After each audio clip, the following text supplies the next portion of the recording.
Under the Arch Lacrosse. Podcasts, videos, and photos. By the players, for the players.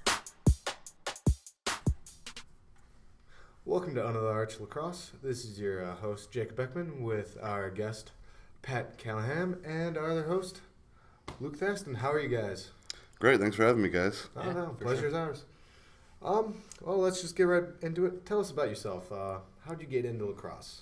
Grew up around here in St. Louis. Played sports my whole life, football, basketball, hockey, baseball, you name it. I played it at some point, and then freshman year, my twin brother and I kind of found lacrosse at Parkway Central and absolutely fell in love with the game. It was kind of a culmination for us for every sport that we'd played our whole lives, and we fell in love with it right away and have been in love with it ever since. Played football and basketball my whole career at Parkway Central. Unfortunately, did not get the opportunity to play in college. Got a few concussions playing football, but kind of ended up being a silver lining because I found my calling immediately that year. Started coaching with the lacrosse team that season, and then have been doing it ever since, and just love what I'm doing, and that's what's brought me here. Oh, great to hear. Great to hear. So, what position did you play? Yeah. Oh yeah, played defense all through high school. Solid. Loved it. Loved shutting people down. It's just my favorite part of the game. What made you play lacrosse versus like football? Like, what made you make that transition into lacrosse? Oh, I mean, like I said, it was one of those things that I saw a game, was really intrigued by it, intrigued by the sticks, and the time wasn't really doing anything else in the spring, and me and my brother just kind of thought, hey, what the heck, let's give it a try, and. First couple weeks, I mean, it just caught like wildfire, and I fell in love with the game. It's fast-paced, physical. I mean, everything's all right there for you. Definitely. So you said you didn't play in college. No, I did not. Where did you go to college? I went to college at Missouri State. Nice. Actually coached a little bit while I was down there, finishing up my degree and working a little bit and stuff. I was 2 years in as assistant coach, 2 years as the head coach. Nice. Went to won two conference championships. Two appearances in the national tournament, which was a great time. Salty about that. Great experience. I understand that. We did get knocked out by Missouri Baptist my last year at Missouri State in the semifinals of the conference tournament. So, but it's a great experience for me. And again, I kind of just was continuing that coaching path, and it was great to experience coaching kids at the college level as well. So where'd you coach after Mo State? So after Mo State, moved back to St. Louis, immediately started coaching with Matt Prime in what at the time was the Kings Lacrosse, which was a youth lacrosse selective program around here. Mm-hmm. And through that, had a couple boys that went to Ladue, and a couple of their parents approached me about coming out and coaching the team following year, and that sort of worked out, and I've been at Ladue ever since. Actually just started our Junior Rams lacrosse program 3 years ago. Had our first practice last night. Had about 50 or so kids there. It was a great turnout, a lot of fun. Oh yeah, love the youth guys are a whole lot of fun, man. They just run around and they love it. It's a blast. So for Junior Rams, you said it's a youth program. What age levels do you guys have it for? So yeah, we have teams at the U11, U13, and U15 levels. So was it always like that? Like, what did you start out with? No, so the first year we had one U15 team, and we had a combination U13 team with us and some boys from Clayton that played together to form a team. The next year it kind of bumped up, and we had a U15, U13, and this year we're looking at having that U11 team. Nice. Do you guys have any barriers with Junior Rams? For new players, do you have any problems getting them equipment, getting them into understanding the game or anything? I personally haven't. Very fortunate in the sense that we have a lot of players and parents on our team who are, very generous and with old equipment and stuff that guys have grown out of and donating it back to our program, and that cycles through any kids that have troubles with that. We were able to help them with that, and it's a great thing. So, good to hear. How's it looking? How's your age groups looking? Kids picking it up? Yeah, I heard you guys had a pretty good showing last night. We had a very good showing last night. It's a very good. It's a big mix of kids. Some kids that have played for 3 or 4 years. Some kids are playing for the first time. But we got a lot of guys who are athletes who played a lot of sports, and it was a good group of kids. They all seem to get along very well. They worked hard during all our drills, and it's definitely a very promising first practice for sure. Mm-hmm. So you guys, are you playing in Slila? Yes, we will be competing in the Slila League, which will have games Saturdays and Sundays at Sportport and a couple at Lou Fuse when time provides. Nice. Do you guys plan on expanding the Junior Rams to more age groups, more junior teams for feeding? Oh yeah, I would love to. This year we struggled finding some girls coaches, and weren't able to put a girls team together. But that's definitely an area that I would love to start having some teams. I'd also love to even have younger kids playing. I'd love to start U9 and eventually even U7 teams if we can. Wow, I mean, the younger you can get sticks into kids' hands, the better off they're going to be in the long run. Start making more of a hotbed. Absolutely, that's the goal. Yeah. Love it. Grow the game. So as far as new equipment, all right? So our favorite question to ask is: do we have any good equipment stories? Any kids coming in with jeans or coming in with traditional sticks? Oh yeah, I mean youth, especially with the youth kids. I mean you've always got kids coming in, with jeans, or I've even had some kids come in with khaki pants on. Any loafers? No, I haven't had any loafers yet. No. I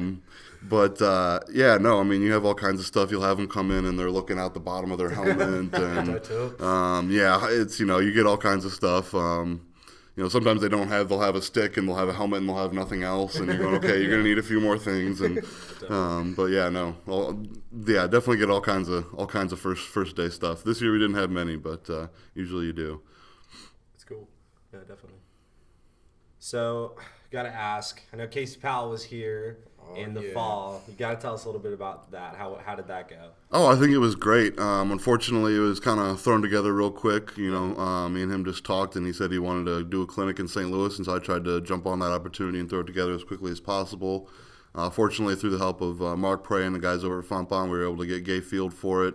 Had some rain and had some airplane issues for Casey coming up. Yeah, we heard about that. It was crazy. Yeah, they wouldn't let him get on the plane the first day, so we had to postpone it a day.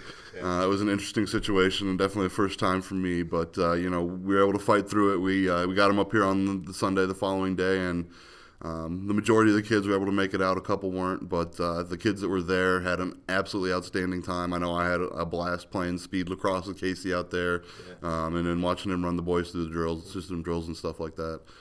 Could you explain Speed Lax to us and any of our listeners that don't quite know what it is? Yeah, we definitely heard a little bit about it, but it hasn't really popped off in St. Louis. Yeah, no, honestly, I think it's something that's going to really catch fire. So the idea is it's more of a pickup style of lacrosse. There's no contact, no helmets, gloves, anything like that. We play with a softer ball to kind of eliminate some of the safety concerns. But you'll play 3-on-3. You'll have 3 to 5 players on a team. You can have guys and girls, girls playing each other. It doesn't matter. Again, there's no contact, anything like that. Play on a little 3x3 goal, and you just kind of run up and down and play. And then the idea is playing fast. Yeah. Obviously, the name Speed Lacrosse. And I agree with Casey. I believe that's the way the game is meant to be played in general, up and down the field and get it moving. That's cool. That sounds like it's going to be a lot more easier for kids to play on the street like that and everything. So hopefully it'll help grow. Yeah, I think so. I really do. Did you pick up anything from Casey Powell, any of his coaching techniques, any ideas other than speed lacrosse that you now put into the Junior Rams? Oh, yeah, absolutely. One of the drills I picked up from him was the chaos drill. Where he basically it's set up the similar as line drills, but you have two lines crisscrossing with each other, and it really forces the boys to learn to pass and catch while there's a lot going on around them. Because as you guys know, you get into an actual lacrosse game, there's a lot going on around you. It's not as simple as let's play catch. So it's that was one that I love. I use with my high school guys, my youth guys. It's just a great drill, and I really love it. Nice, love it. Other than Junior Rams, do you coach any travel teams in the off season or anything? Any elite teams? Yeah, describe to us your off season. What's going on with that? Because we know you do a lot in the spring, but right. No, actually, this off season right now is kind of one of a smaller one for me right now.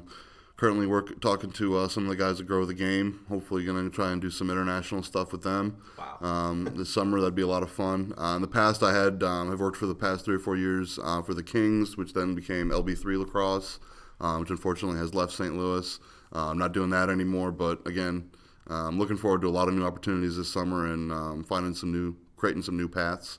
Also going to be very busy with Lax Hut Village. Hopefully we'll be breaking ground here very soon out in St. Peter's, and hopefully be providing a facility to everybody in St. Louis to provide a year-round source for lacrosse. Yeah, definitely. You got any camps or anything planned for the summer for? At the moment, the big thing we're working on this summer is doing some learn to plays, trying to get some sticks into the hands of some new players. Nice. I do know Brett Queener and his brother will be coming to town to Priory to do a camp, and then I think Accelerate will be coming to St. Louis University again for another camp again this summer. Those are the ones I know of right now, but right now I don't have anything in the plans. All right, let's get into some more of the high school lacrosse. Do you have any picks, any favorites in high school other than your? Yeah, your obviously. Well, yeah, I mean, I'm definitely partial to my Ladue boys. I think I got a great group, and I think we're going to definitely surprise some people this year. But, a real easy pick is to look at MICDS and how dominant they've been the last couple of years. Absolute animals. They've got some great seniors this year. Matt Trowbridge is heading to Michigan. You got Alex Bean who's heading to Georgetown.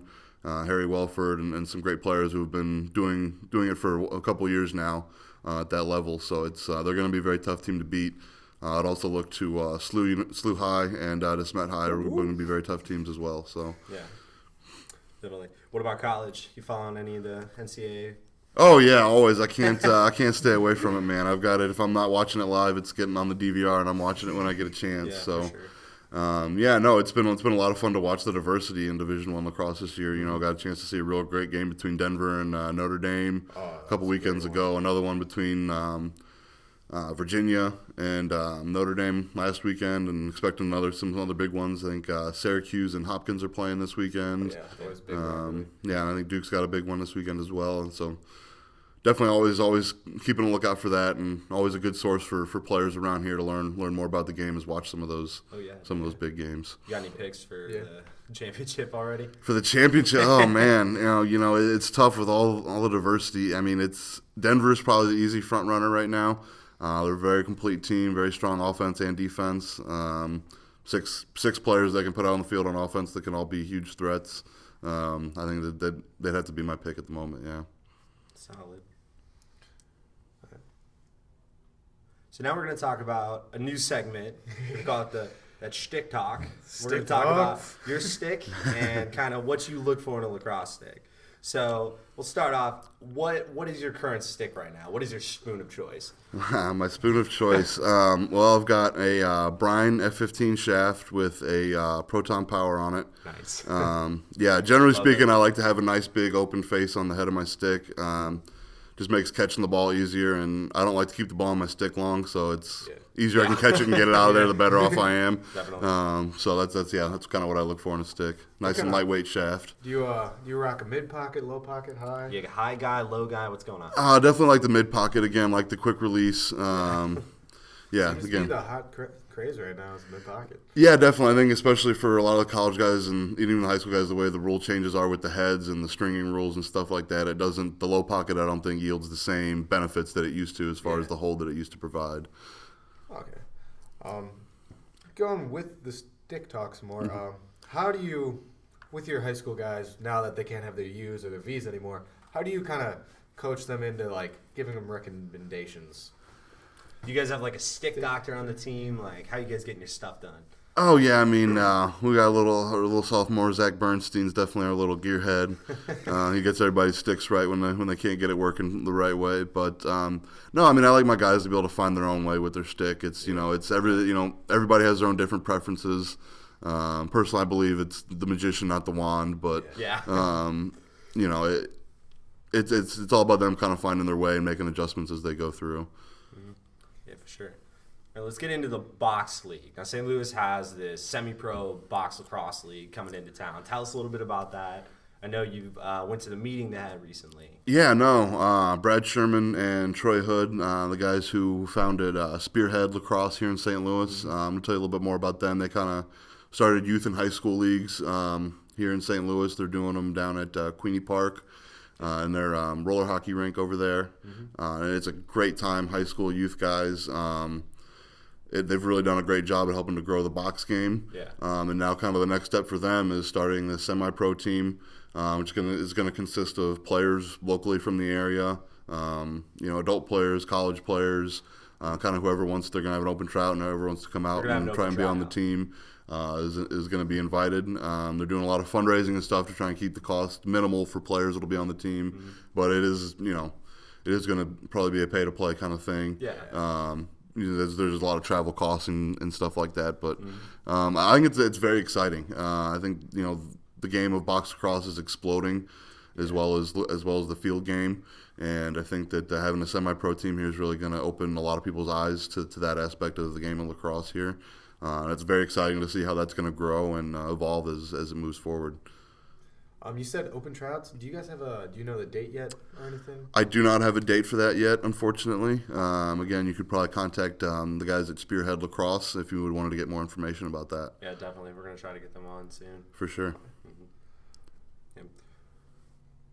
So you said they have open tryouts. Are you going to be able to hook us up with like an inside track here? Like, I don't know about anything like that. Yeah. I will not be trying You're out. not gonna be trying out. No, my body's Cool, falling coach. apart a little bit. Yeah, I don't know. I'm fairly new to the box game myself, Yeah. so I don't know that I would be the right guy to coach it. But I'm definitely very intrigued by the growth of it and the possibility of having anything to do in any way that I can help them grow that team and that aspect of the game. Yeah, definitely. Gonna get some sweet merch in there too. Oh yeah, we'll definitely get some cool Yeah. merchandise out. That's for sure. That's for sure. We'll get a little inside track on the merchandise for sure. All right, Pat. Thank you so much for coming in and talking with us. You got any shout-outs that you'd like to do? Yeah, I mean, I'd obviously like to thank you guys for having me. Definitely want to give a shout out to Dave Barlow and the guys at Lax Hut Village and some of the things that are coming on the horizon there. And definitely Chris Benton and the MSLA and all the exciting things that are going to be happening this spring, and hopefully another televised state championship game coming up at the end of the spring. Another shout out to Chris Benton here. We're trying to get you on, so give us a give us a call, give us a tweet. Really love to have you on. Talk about Missouri high school lacrosse. Anyone else, if you'd like to be interviewed by us, please DM us on Twitter, tweet us on Twitter, Comment on YouTube. anything. We're always constantly looking for new people to interview. And please subscribe to Under the Arch Lacrosse. Also like to thank Danish Lacrosse. Look forward to a possible unboxing if we ever get Get the we ever get package. it in. Now we're looking to unbox some of their promotional merchandise. We're really excited about that. Shout out to Lax Hut, as always, at Lax Hut Village on Twitter. And thanks again, Jennifer Thaxter, for the mics. And then again, thank you, Pat, for coming in, wasting your good afternoon for us. But again, thank you. No problem. Thanks, guys.